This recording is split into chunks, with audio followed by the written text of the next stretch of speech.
Sihnan lên zolo Zeisu hong thokik zong Agal te khempeuh zong zong gawp zong Thawhkikna THUPHA umten ngahkhin zong Lunglau đi bangmah ken nawn keng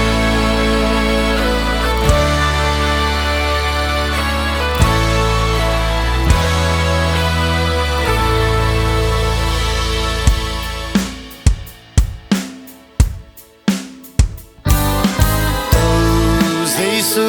nungta lo hileh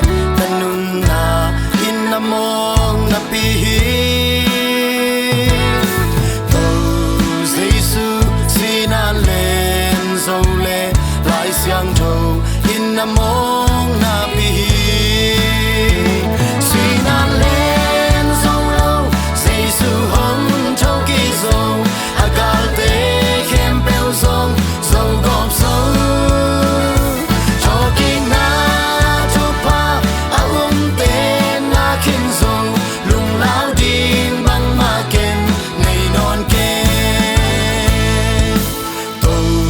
Zeisu nungta lo hileh ka upna mawknapi Cho.Sihnan lên zolo ka piangna mawknapi Sihnan lên zolo Zeisu hong thokik zong Agal te khempeuh zong zong gawp zong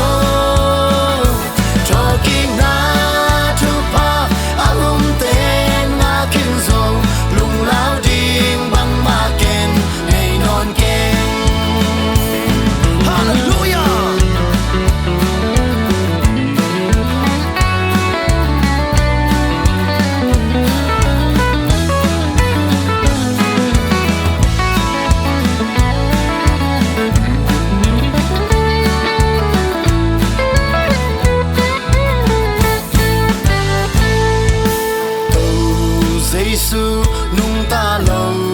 hileh ka phanna mawknapi Cho.Sihnan lên zolo yak piangna mawknapi Sihnan lên zolo Zeisu hong thokik zong Agal te khempeuh zong zong gawp zong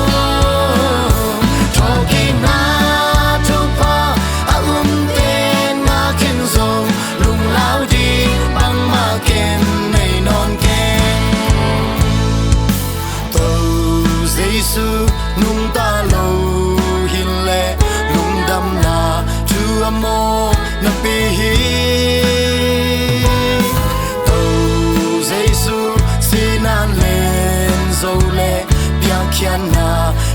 mawknapi Sihnan lên zolo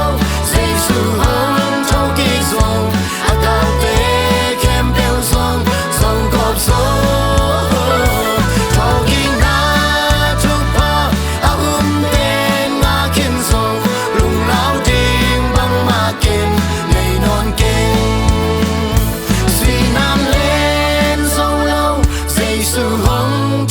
zong Agal te khempeuh zong zong gawp zong